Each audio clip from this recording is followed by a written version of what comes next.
Welcome back, everybody, to the opening day of the International Food Wine Festival 2024 here at EPCOT. There are so many brand new food offerings for this year's festival, and while we have plans to come back next week and try some of them, stay tuned for that video. I'm here on a very short visit to check out what's inside the new festival center. Earlier this year, Disney opened up Communicore Hall without a festival in it. So what's changed since then? There's also a few booths inside the festival center this year that I want to check out, and I figured we'd get a first look at this year's brand new merchandise. Why don't you guys come along? Let's go make some memories together. And of course, no Epcot festival would be complete without our passport. This is going to have everything you're going to need, from menus to merchandise and Emil's fromage montage, which is a cheese collectathon. More on that later. Such a cute little booklet. We've got Remy and Emil in there. They're the mascots for the festival. And this year's festival runs from August 29th, which is today, through November 23rd, so just before the holiday season. But before we go over to Communicore Hall, let's go ahead into Creation Shop and check out this year's new lines of merchandise.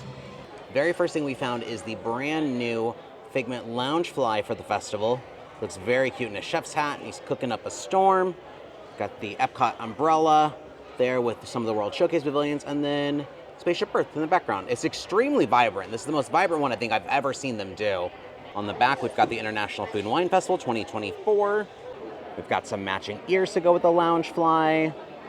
Oh, at first I thought that was Dreamfinder, and I got really excited, but it's just Figment in a chef's hat.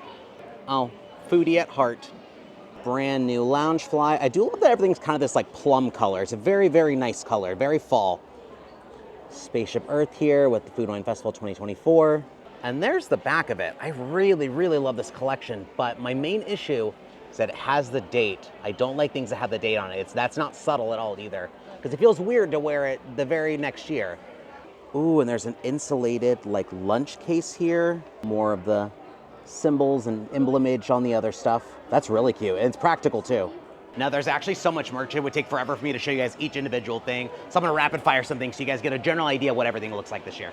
Food and Wine cheese board, World Showcase mug with a spoon, stemless wine glass, Food and Wine polo, Spaceship Earth wine stopper, photo frame, and a coaster set, long sleeve, Spaceship Earth hat with very weird legs. That's the back of it.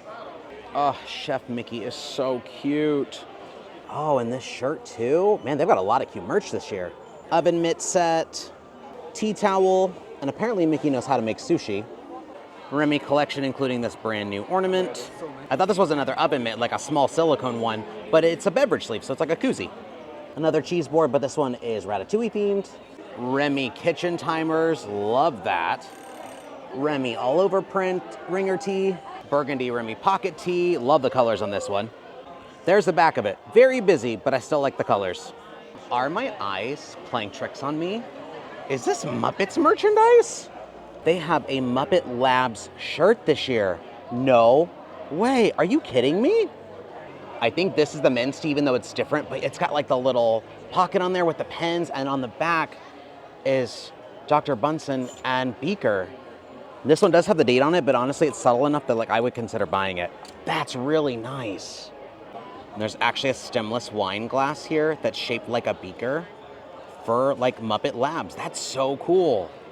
And finally, the pass holder stuff. Pass holder hat, pass holder glassware set, another pass holder glassware set, pass holder tea, and of course Mickey is still a master at making sushi. Didn't know that about you, pal. We've got a whole host of magnets with a lot of the same symbols and emblemage and characters you guys have seen throughout the tour. They have a Remy lug bag to match with your Figment and your Orange Bird one. And pins on pins on pins on pins this year. Including a Muppet Labs one. I think this one's my favorite though. Maybe it's this one. Maybe this one's my favorite. Honestly, pretty solid collection of merchandise this year. I'm especially very surprised by the Muppets merchandise. They've had Muppet stuff here for Food and Wine the last couple of years, but to actually make merch for it, it's a good sign for Muppets. So earlier this year when Disney opened up Communicore Hall, the resounding response was, huh? Because it was essentially empty. It was basically just a big seating area. And I thought that was kind of strange to open up a space like that without a festival, but it makes sense to get guests familiar with the space and see everything inside of it and everything like that. I just kind of know that like, hey, this is where it is.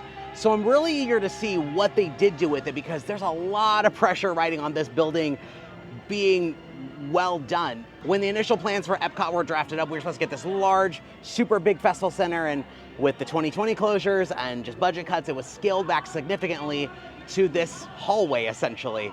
So hopefully this is worth waiting this long for, because that construction took a very, very long time. When Communicore Hall first opened, it opened with Festival Favorites, a brand new booth that's supposed to serve different things throughout the year. When it first opened, it had the arepas to go along with the Encanto show, but now we've got a brand new menu for the festival. And you can actually still catch the Celebración Encanto show here at the stage. They extend it through the middle of October. Okay, we've got merch in here. It's the same stuff we saw over at the creation shop. Is that it? Is that all they put in here was merch?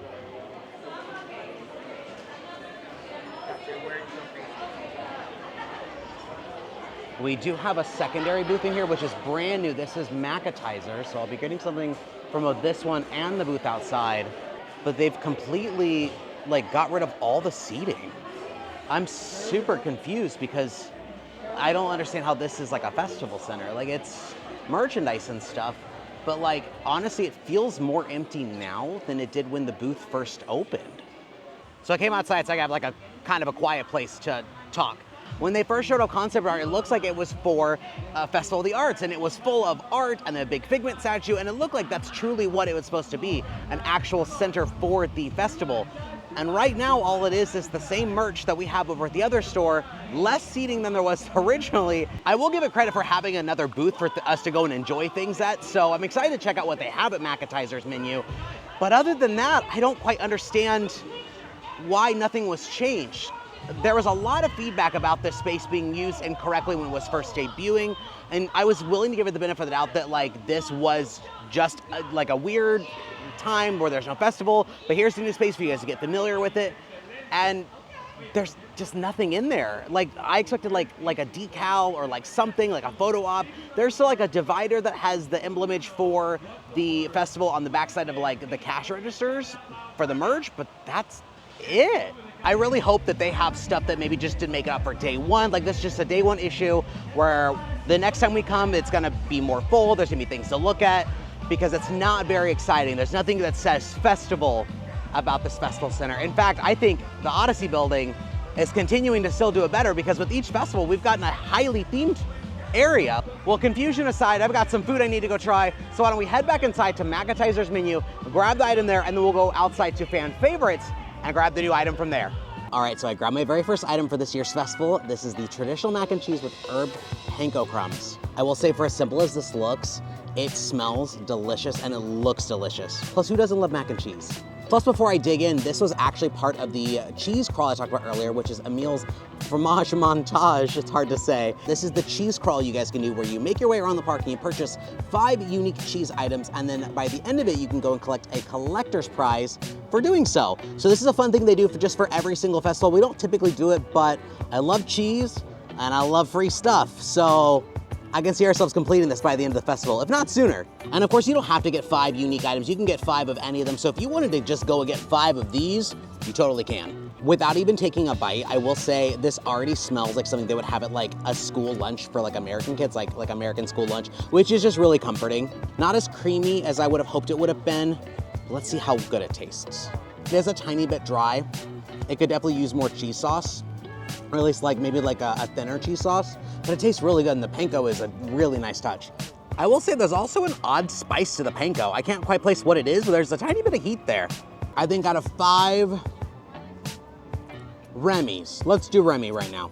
Out of 5 Remy's, I think I give this a 3.5. There's nothing inherently wrong with it. It's just mac and cheese. Again, it's a little dry. If you've got kind of a safe palate, or you're a kid and just don't want to get anything with fancy toppings on it, this is pretty perfect for you. And over at Festival Favorites, I grabbed the kielbasa and potato pierogies with caramelized onions and sour cream. Now, I know the booths themselves are brand new, but I don't know if the menu offerings are brand new. I know we've had mac and cheese before, and we've had potato pierogies before, so I would assume these are just reborn items in a different location? I don't know, I'm considering them new.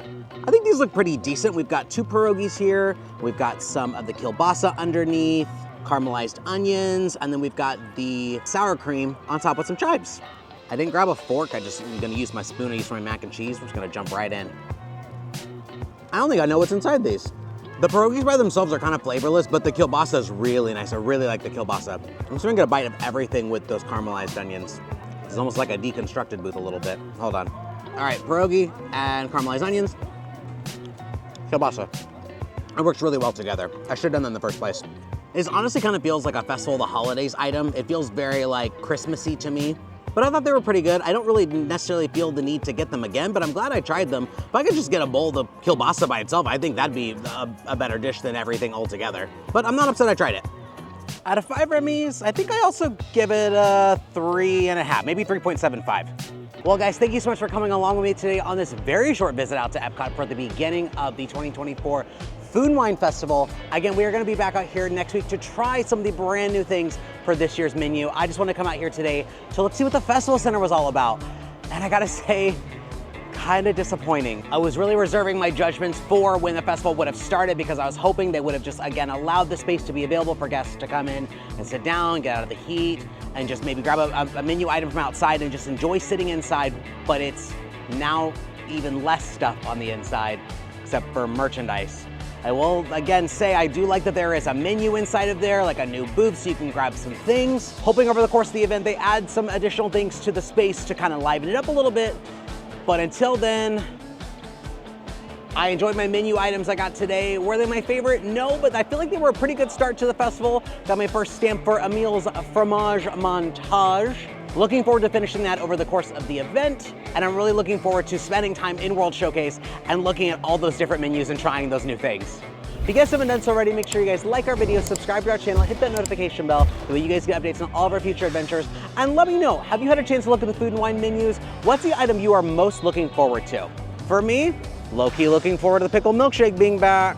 And as always, thanks for making memories with us. I've been Adrian. We'll see you guys next time. Bye.